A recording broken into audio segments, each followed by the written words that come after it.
Good morning, good afternoon, everyone. Just giving everyone some time to come in. Welcome to our lunch and learn today. Let's give like one more minute or so, but please feel free if you have any questions that you would like to have answered on today. Please feel free to post them in the chat or come off mute and ask those questions.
So again, welcome today.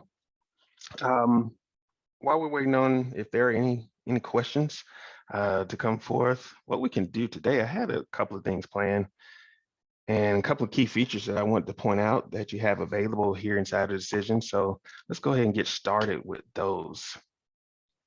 And so first, what I like to do is one of the things that I've recently learned over the last week or so, that we have a key feature here in the side of our documentation site that, as you see up here, documentation.decisions.com. And I hope everyone is familiar with this site. This is where you can come on, and at the top of, as you see here, you can come on here and see any release notes that are available, or versions that we have available. So if you go all the way back to version 5, that is available as well. But also here, I'm not sure if everyone is aware of it, but we just released version 8.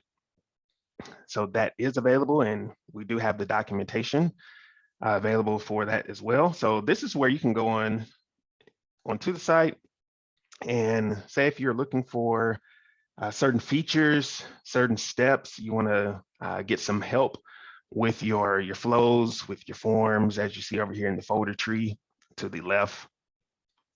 You can take a look inside of here and be able to search and filter out some of the things that you would like to take a look at. So if I want to take a look at maybe a rule set, truth tables in a rule set, I can just come over to the left, be able to have that documentation available that goes step by step for some of these processes.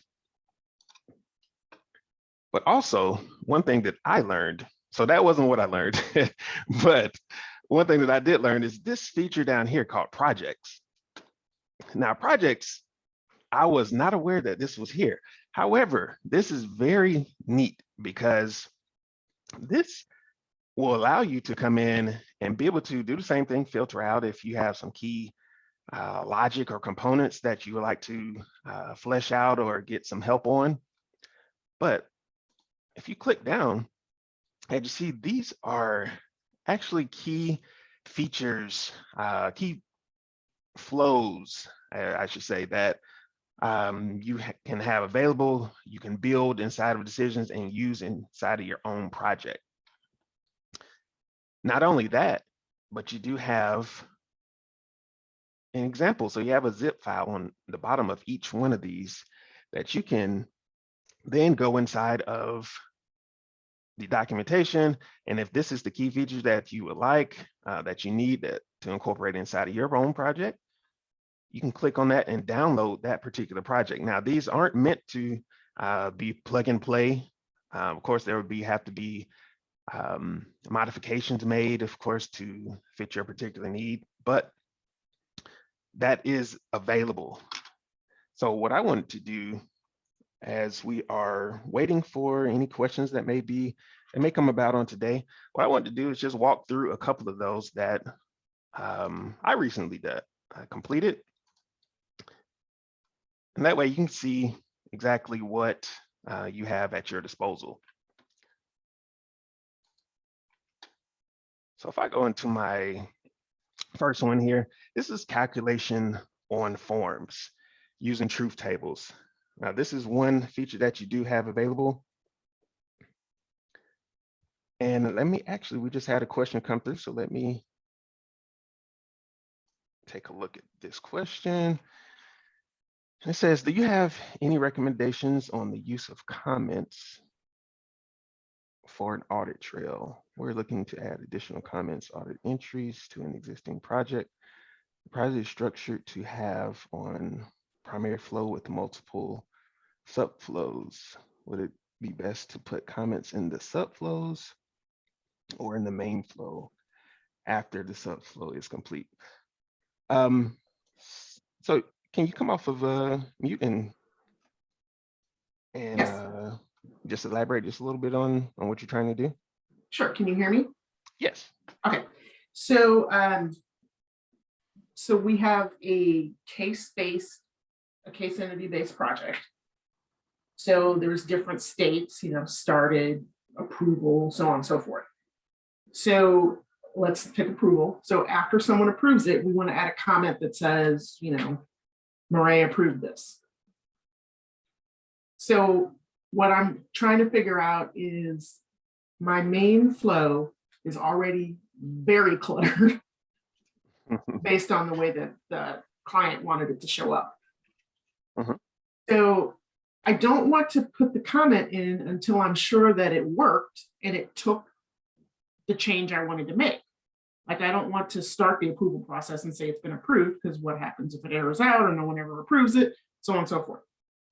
So my first instinct would be to put it after the subflow completes, but that's going to clutter up my main flow even more. So I just want to know if you have any feelings about that. Like, if I'm trying to document what happened in a subflow with a comment, should I wait until that subflow completes successfully to log that comment? Or does it really matter as long as it's the last step? I would definitely put it after. After the process has been taking place, whether that is inside of that subflow or on the outside. But I know for visual purposes that you don't want to add it on the outside. But as long as, to me, in my opinion, as long as it's after that particular process, it doesn't necessarily matter. So if it could be the last step of the subflow as opposed to when it returns to the main flow. Yes. Okay. All right. And like I said, ordinarily I would put it in the main flow because that means that the subflow is successfully completed. Yeah. But it's already the most cluttered flow I've ever seen. And I don't want to put any more steps in it if I can help it. And now for your main flow, have you created even more or tried to think of ways to organize it more so that it's not so cluttered with more subflows? Is that possible? Not that I can imagine. I don't know how to do it. So it's for processing cash transactions. So when it comes in, you can process it automatically. You can process it manually. Within manual, there's several different things you can do. You can reject it, you can send it for approval, and they wanted them all to be based on the same form. Gotcha. And not have different flows. So it used to be that if it was something that you had to process manually, you got one form. If it could process automatically, you got a different form. They didn't like that. So I wound up with one giant flow. Gotcha. Is that something that, I mean, I know I wouldn't put in a support ticket for that, but how could I, if we wanted to get help with attempting that in case I just don't know enough to do?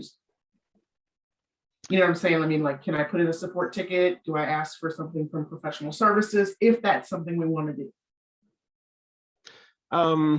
I believe that would fall under, yeah, maybe support take to have someone, get someone on the line to speak to your particular use case, take a look at your particular project, and Mhm. kind of guide you in how to organize it better. Okay. But it is, even though you have one form, the subflows aren't based on, you know, how many particular forms that you have or anything like that. Oh, I'm sorry. Let me rephrase that. Everything has a subflow. It's just that that one form has 15 subflows it could launch, and then they can loop back into each other. And Oh, gotcha. so Gotcha. they're all in subflows. It's just that there's so many. It's so many of them. Okay, Yeah. I understand. I got you now.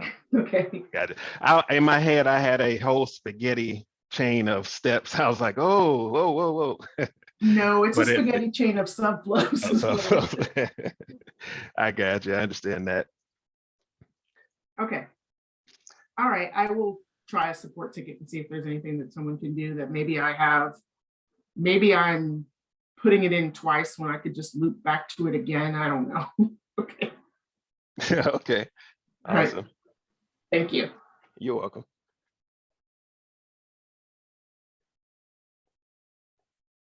And for those that have joined since the beginning of, or our start of this Lunch and Learn, what we're doing now is just going through a few things that you have available inside of our documentation site. But please feel free to post any questions that you have in our chat, and we will definitely get to those as soon as possible. But as I was going through over here on the in our subflow right now, I was telling earlier that I recently came across some projects inside of our documentation site that you have available to come inside and be able to see how specific things can be built out. And of course, this is not the end all be all. You have multiple options or multiple different ways to do the same logic or perform the same logic. But for this particular one, performing a calculation on forms using truth tables. And this is just where a user selects 4 variables on the form, then has values be dynamically calculated and displayed on a second form based on those selections.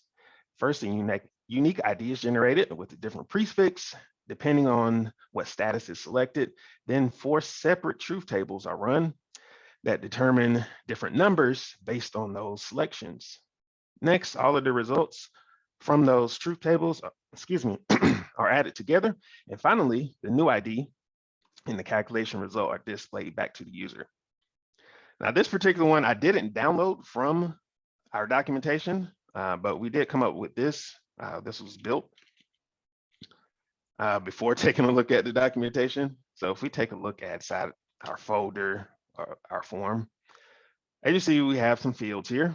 We have state, we have age, status, which is drop down, which just has a static list of items. And then we have a diagnosis, which is another drop down with a static list of items as well. So this is not related to any use case here at Decisions. This was just something that was made up on the spot. And then down here at the bottom, we have a results column or results field and a new ID as well.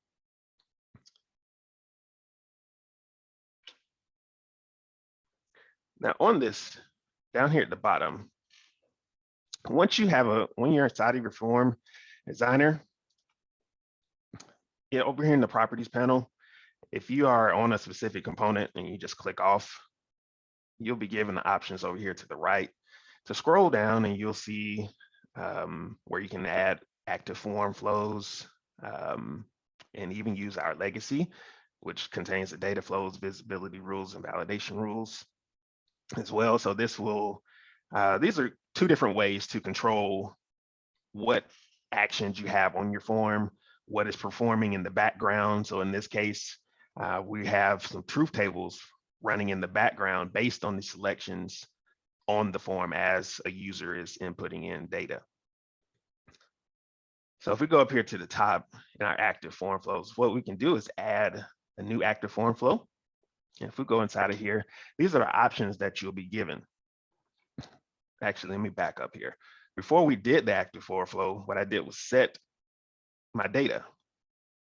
So if you want to call your data in from an external source, if you have that information sitting in a database, you can use that and make that connection inside of decisions and then have it available down here in your recents, or you can search for that particular database. In this case, I'm just adding some data fields here and setting the type based on what I have on my form.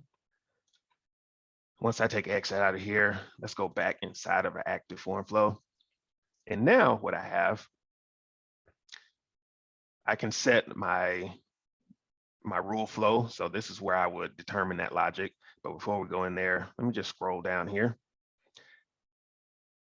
And as you see, we have some different triggers that we have based on those selections, those inputs that we have. And I've just set all of these to selection change. So anytime that the user is inputting in new information inside of that form is going to trigger that rule flow to run. So if we go inside of our rule flow, I just have some truth tables here that have been set up. So this first particular one, if I go inside of it, generate prefix. So for our state input field, if the state is Georgia, Virginia, Florida, Alabama, again, this is just an abbreviated list of whatever my particular use case was, it would output a prefix for my ID. And as you see, as we go through this, we'll generate a unique ID based on the inputs and the calculations that are part of this flow. Now, if we go into our second truth table here, now this is actually taking, once again, that state, but now, based on the state that we're in, it's going to output a cost. So this is kind of like maybe an insurance example where based on certain parameters, this person would be given a insurance cost and have it calculated on that form. So as you see here, we have I can set my data in with truth tables. I'm not sure if everyone has worked with truth tables before, but this is going to be your DMN style table where you can evaluate multiple columns. So if I want to evaluate even more columns and output some numbers, I can output multiple numbers if I wanted to.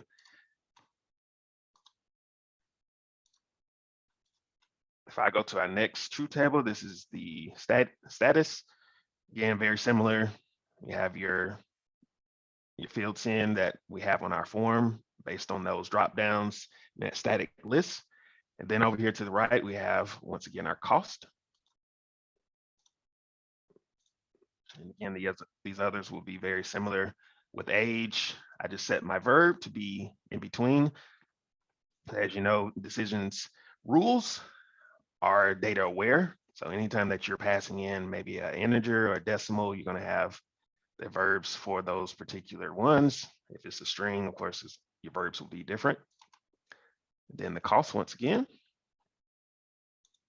And then last but not least, our diagnosis with our particular diagnosis from the form and our drop down, and then the cost as well.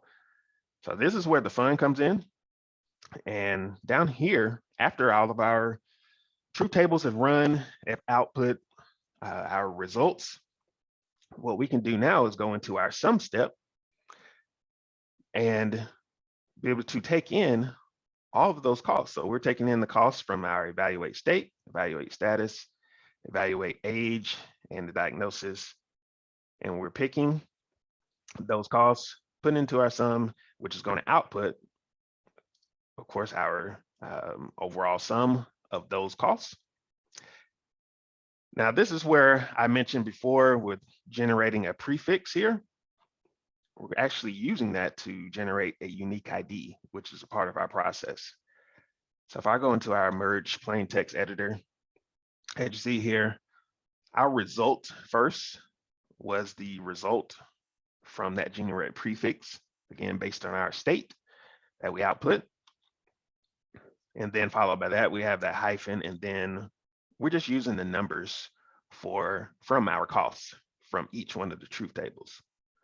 Now we do have steps available as well inside of decisions where you can generate a unique ID as well. So you do have that available. And then these last two steps are being used to control those form inputs that we have. So for our sum total, we want to tell, since we're using an active form, we have to be able to tell the form what we want it to do. And down here in our folder tree, you'll see form rules. And this is where for active forms, you'll need to set the controls, the different functions that you would like it to listen to and output as well.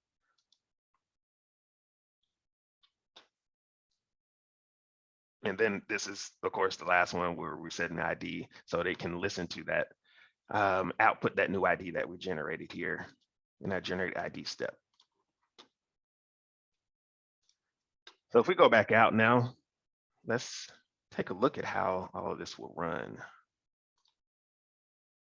Let's save this. And once again, of course, if you have any questions, please feel free to post those in the chat here. Let's go inside of our debugger.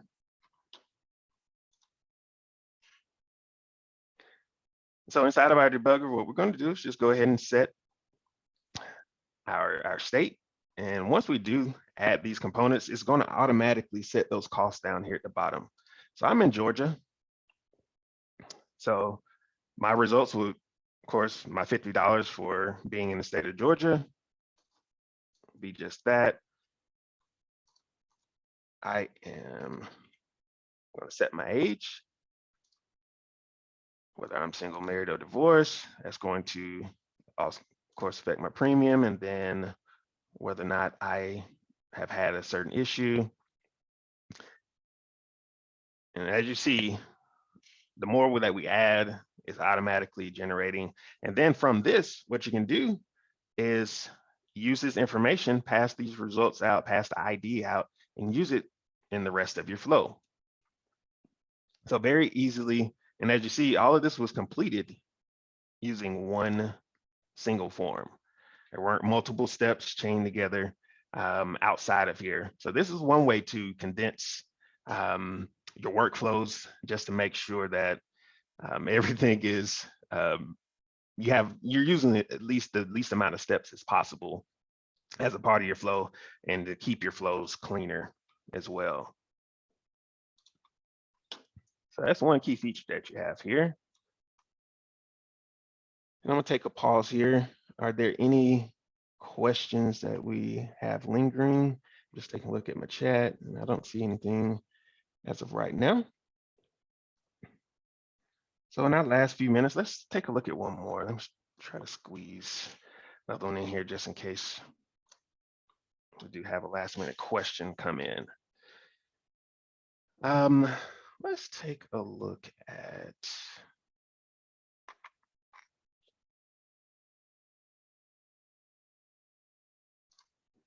using a rule collection filter step. Now this is one step, of course, that you have available inside of your steps toolbox, and you can drag on. This is another way to, instead of using one of the more common rules that we have, like a statement rule or truth table, if you have something very simple that you like to evaluate, this is actually using a statement rule inside of it, but this is one way to filter out easily key items. So right here, what we're doing is using this rule collection filter to filter out words that contain the letter A. Now, if I go inside of my rule here, as you see, this is, as I mentioned, a statement rule. And all we're doing is looking at our entity. And that entity is the information that we're going to pass in. That's what we've chosen to pass inside of the rule.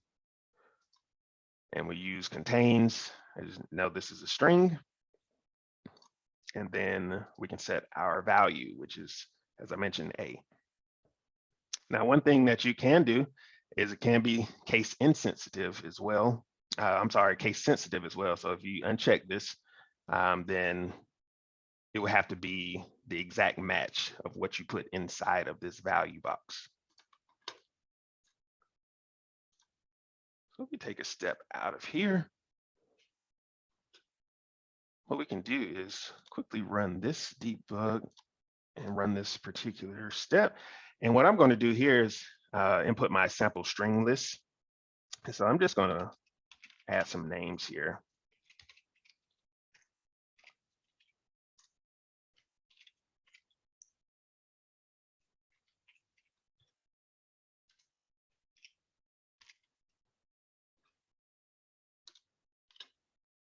Now, if I click debug, what I can do here is click on my step, hit view, input and output. And as you see, here is my inputs that I wanted to filter out.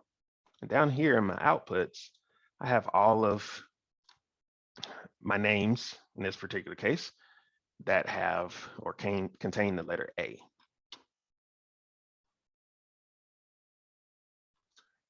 So this is, again, just another way to filter values from a list.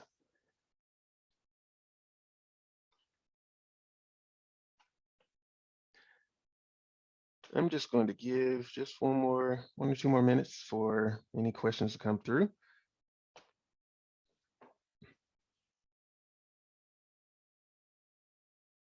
I hope everyone is having a great week and that everyone's weekend goes well as well. Please join us here every week, Monday through Thursday from 12 to 1 to have any questions answered in regards to your build.